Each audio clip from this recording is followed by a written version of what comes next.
to get Wayne Madsen just to briefly pop in. He was here last week. Great guy. His info just keeps turning out to be so impeccable in the 15 years or so that I've been interviewing Wayne Madsen. But he's one of the original big NSA whistleblowers. He worked there, and I wanted to get his take on Homeland Security investigations. It's like a Praetorian Guard over the other Homeland Security departments. They tell them what drug shipments to stop, what to let in, what human smuggling to let, which the globalists run. I mean, that's why they're the key gatekeepers, speaking of gatekeepers, and that's always where they have the key ops. And I'm not saying they killed Hastings, but that's from the reporters that his buddy, Staff Sergeant Biggs, is talking to. They were investigating. They got threatened by them, and they say it's the same people that's the feds that were visiting people, according to these investigative journalists. And again, we have the names, we have the info. We're going to be, on these reporters. We're going to be interviewing a bunch of them, including TV station reporters, when we're out in Los Angeles to try to put this info out. And so, if they kill me this week, I mean, they might want to send a message and do it. Just know I'm not stupid, and I know that. I go willingly up against the dragon because I'm not going to submit to it and all of its evil. I mean, they're giving kids Gardasil shots they know give them basically cancer. And that's if you're lucky you get cancer in 20 years. A lot of them get cancer in a few weeks or have autoimmune or blood pour out of every orifice. I mean, that's why I just am going 110% here, because we're already under genetic warfare. We're already under biological warfare. We're already under soft kill warfare. So I wanted to bring up, he talked about the Q group that's now been confirmed, and the undersea cable tapping, and that all the European countries involved in it. He exposed it in their commission a decade ago or more. So what Madsen's covered has been confirmed, just to give you that preface. But I wanted to bring up the Homeland Security Investigations Group. This is the Praetorian Guard assigned within ICE, but that's just the agency that funds it. And the fact that we're tunneling into this. And I wanted to invite Wayne Madsen. It just clicked. That's why I called to get him on. I would like to invite Wayne Madsen to fly him with one of my camera people out to be an advisor. Because Madsen, I've been with him. He knows how to pick up military operatives and stuff that have been put on us before. I don't want to get into the whole story. People that haven't lived this don't know, but we can't eat dinner without this stuff going on. And so, Madsen, how would you like to go with Staff Sergeant Biggs as an old school hand of the world and one of my camera people to Los Angeles next week on Monday and Tuesday? How would you like to do that? Well, just in February, I was out in California investigating the what I consider the hit on Phil Marshall, 9/11 author Phil Marshall, and his two kids and his pet dog. So, California seems to be the place to go to investigate suspicious deaths of journalists and authors. After all, that's where Gary Webb, a few years back, he supposedly died as a result of 2 gunshot wounds. So, California, I guess, is the place for investigations. Yeah, well, if I was going into Fallujah, I'd want to have Sergeant Biggs with me. He's a great guy, has a great distinguished record. He's really a war hero. The wars are corrupt. He knows that as well, but he still has a lot of courage and is a good guy. I'm going to send one of my best camera people. I'm trying to work on Obama deception, too. I don't even have the crew to really send 2 people, but I think Biggs needs the expert at clandestine stuff. Not that we're clandestine. They're going to have clandestine people out there. And you've got the big huevos there, the big brass huevos. I'm happy to go, too. I mean, actually, I'd fall asleep, on a space drop or something like that. Aliens, I do this stuff so much. But the whole point is that I want to send you, we're just brainstorming here on air, and I'm not sure which reporter yet. They all want to go. And so let's work all this out, because I'm brainstorming on air. Get with Madsen after the show. Tends to organize all this as the news director. And let's get Madsen flown out there. Let's get our base of operations. And then let's fly out Sunday or Monday. We'll decide later. Let's get Biggs out from Charlotte, North Carolina. Is it South Carolina? I forget. I have one of those moments. Too much going on. And we'll fly them all out and have a meet out there in Los Angeles for 2 days to go. Because I'm worried they'll put operatives on him just to rabbit trail him and push him off. We want to go through the real investigative journalists we know, the local TV station, the eyewitnesses we know by name who are ready to talk to us. So it's going to be a lot of work. Are you ready to bird dog this whole thing and help honcho this, Madsen? Absolutely. I found out that you can't really get to the essence of a story unless you're actually physically there. you got to look at the scene of the crime, for one thing. Television can play tricks when you see things on television. So when you're there looking at it and you're talking to eyewitnesses, we had, several people in that neighborhood talking about how what they heard was like a bomb going off. These, of course, are people that are very key to tell you exactly what happened, just like Phil Marshall's neighbors were very helpful in determining that there was no way he shot his kids and himself. You talk to the people that live there, they know best what has happened. Yeah, well, I just want you there. I mean, Biggs can take care of himself. He's got courage and he's smart, but I want him to know what tricks to look for, because he's dealt with a whole different atmosphere being in, 3 years in Iraq, 2 years in Afghanistan. But we'll get you out there by Monday then, and that's the plan. Okay, just briefly, this is just a quick pop-in today. What is your whole take on Homeland Security investigations as entering the quadrant of suspects?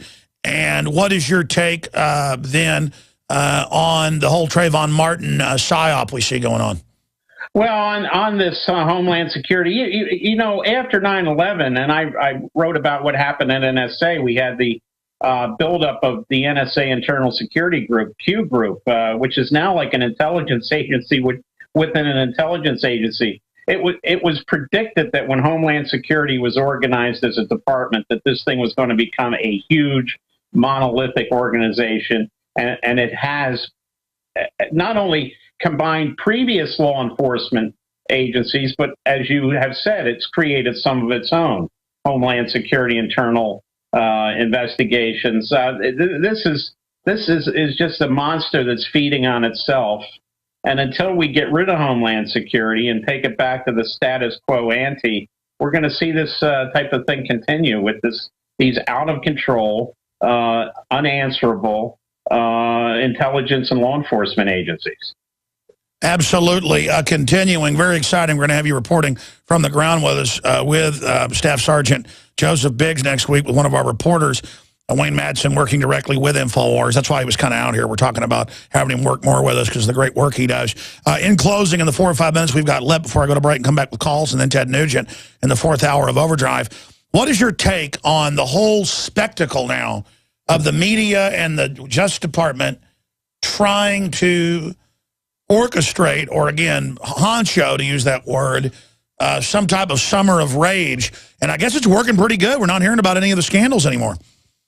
Right. And the worst network is MSNBC. You brought them up earlier. They have one person on there, Melissa Harris Perry, who actually did a video. She had an appearance on a recent program where she said, Snowden should just come back and go to jail. Obama will take care of him in a federal prison.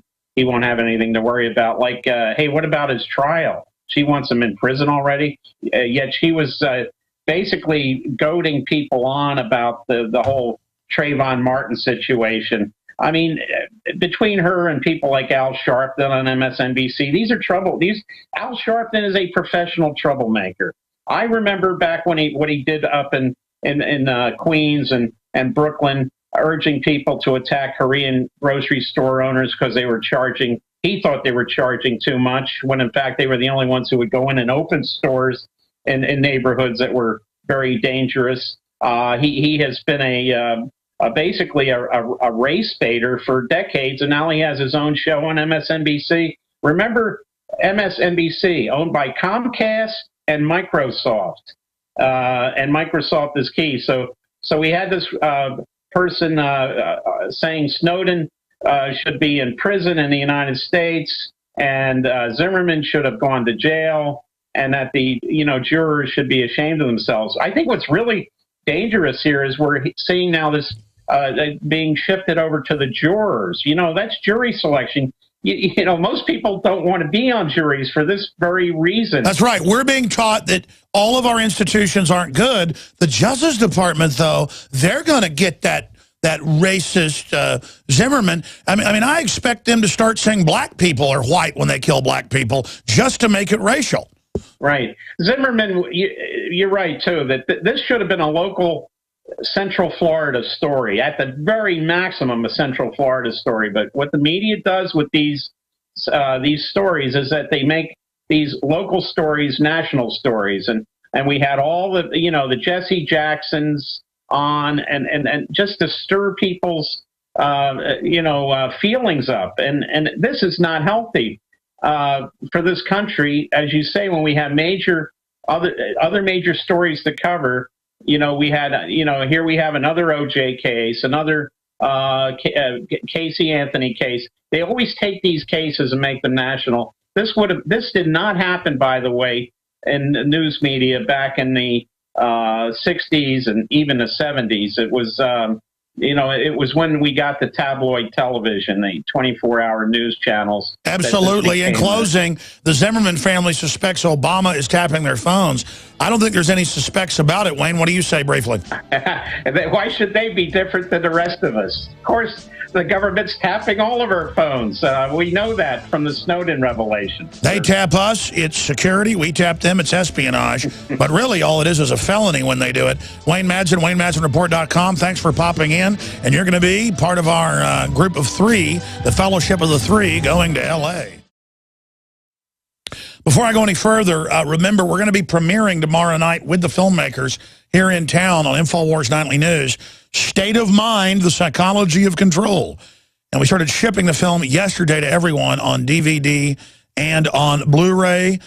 All orders now shipping from the InfoWars Command Center here in Austin, Texas. So if you haven't got your order in, it's a powerful film getting into the globalist manipulation of the psyche.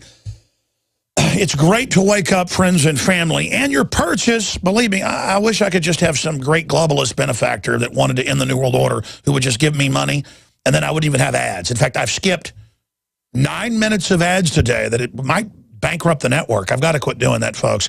And that's how horrible I am when it comes to not wanting to make money. I don't even care about the money. It's not bad to want money, but I need it to fund the operation. Buy the T-shirts, buy the books, buy the ProPure, 10% off, promo code WATER. Purchase and shop with InfoWarsStore.com. By the way, I go out and do incredible research with my crew to find the best non-GMO heirloom seeds open pollinated. We go out and find the best water filters, the best cook stoves, the best survival materials, the best books, the best films, the best magazines, the best info. InfoWarsStore.com. High tech, 2 different shopping carts. Choose what you want. InfoWarsStore.com.